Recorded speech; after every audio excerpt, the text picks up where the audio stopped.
ஹரிஹரசுத ஆனந்த சித்தன் ஐயன் ஐயப்ப சுவாமியே சரணமையப்பா. பங்குனி உத்திர திருவிழா. சபரிமலைக்கு மாலை போட்டு செல்லும் பக்தர்கள் முதலில் செல்லும் கோவில் ஆரியங்காவு ஐயப்பன் கோவில். பங்குனி உத்திர திருவிழாவுக்கும் பெயர் பெற்றுள்ளது இக்கோயில். தமிழர்களும் மலையாளிகளும் கலந்து கொண்டாடும் ஒரு குலதெய்வ கோயிலாகவும் உள்ளது. தென்காசியிலிருந்து செங்கோட்டை புளியரை வழியாக 30 கிலோமீட்டர் தூரத்தில் எழில் கொஞ்சம் மலைகளுக்கு நடுவில் இக்கோயில் அமைந்துள்ளது. கோயில் வாசல் முன்பே பேருந்து நிறுத்தம் உள்ளதால் பேருந்திலிருந்து இறங்கியவுடனே முகப்பு மண்டபம் தெரிகிறது.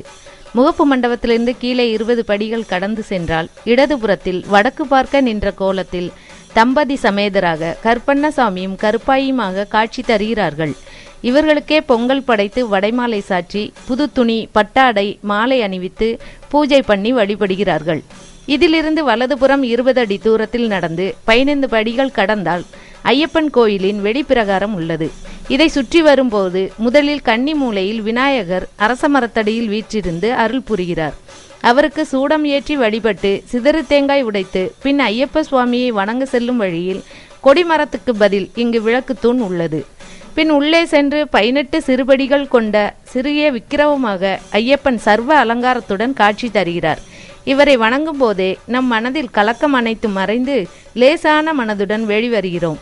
இங்கு திருநீறு குங்குமம் சந்தனம் ஆகியவற்றை இலையில் வைத்து தருகிறார்கள். ஆண் பெண் இருபாலாரும் உள்ளே சென்று வணங்கலாம். கோவிலின் வெளியே வந்து பிரகாரம் சுற்றி வரும்போது ஐயப்ப சாமியின் நேர் பின்புறம் இந்திலியப்பன் கோயில் உள்ளது. இதன் முன்புறம் மாமரமும் அரச மரமும் ஒரே தண்டில் இணைந்துள்ளது விசேஷம். குழந்தை பேறு வேண்டுவோர் இங்குள்ள பீடத்தின் முன் வணங்கி வேண்டுதல் நிறைவேறியவுடன் மரத்தில் வளைகாப்பு வளையலை கயிற்றில் கட்டி இங்கு காணிக்கையாக செலுத்துகின்றனர். காட்சி மண்டபத்தில் அனைவரும் இழைப்பார இடம் உள்ளது. இதன் முகப்பில் இவ்வனத்தை காக்கும் வனதேவதைகளின் சிறிய சிலைகள் உள்ளன. இங்கு அன்னதானம் விசேஷம் என்னவெனில் கேரள அரிசி சாதம், காரமில்லா குழம்பு, அவியல், அப்பளம், மாங்காய் பூண்டு சேர்த்த ஊறுகாய் ஆகியவை அவர்கள் பாணியில் பரிமாறுகிறார்கள். இந்த உணவை குழந்தைகளுக்கும் கொடுக்கலாம்.